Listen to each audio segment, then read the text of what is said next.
afternoon, everyone. I hope you're having a nice Sunday. So far, Rick and I are. The weather is so much nicer today. So we got the chicken coop cleaned.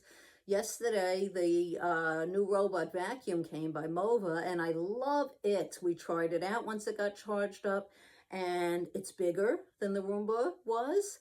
It does not crash into the furniture like the Roomba always did, and it picks everything up. And when it gets to carpeting and goes on the carpeting, the suction increases, and even though it gets louder than it is when it's on the hardwood floor or on a tile floor, it's still nowhere as loud as that Roomba used to be. It picked everything up. I was so happy. So the only thing I have to try with it still is the mopping, and that's what I'm planning to do on Wednesday, is then you put water into its tank, and hopefully we'll do a good job of mopping the kitchen and bathrooms, because that would make my life so much easier. Anything I can do to make my life easier nowadays, I do. And Rick and I went out this morning and picked up all the things that we needed to add for the chicken soup that will be matzo ball soup for Passover, because I make the matzo balls to go in it. And so we had already bought drumsticks for the chicken part. So Rick was working on getting those ready for the soup. And then I helped him. I peeled and cut the ends off the carrots, peeled the sweet potato, crushed and peeled the garlic, and so he just has to, take care of the onion and the dill and the celery.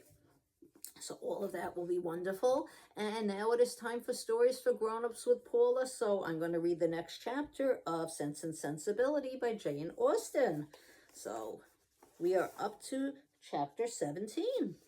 Mrs. Dashwood was surprised only for a moment at seeing him, for his coming to Barton was, in her opinion, of all things the most natural. Her joy and expressions of regard long outlived her wonder. He received the kindest welcome from her, and shyness, coldness, reserve could not stand against such a reception. They began to fail him before he entered the house, and they were quite overcome by the captivating manners of Mrs. Dashwood. Indeed, a man could not very well be in love with either of her daughters without extending the passion to her, and Eleanor had the satisfaction of seeing him soon become more like himself.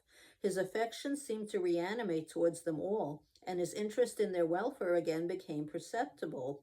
He was not in spirits, however. He praised their house, admired its prospect, was attentive and kind, but still he was not in spirits. The whole family perceived it, and Mrs. Dashwood, attributing it to some want of liberality in his mother, sat down to table indignant against all selfish parents. "What are Miss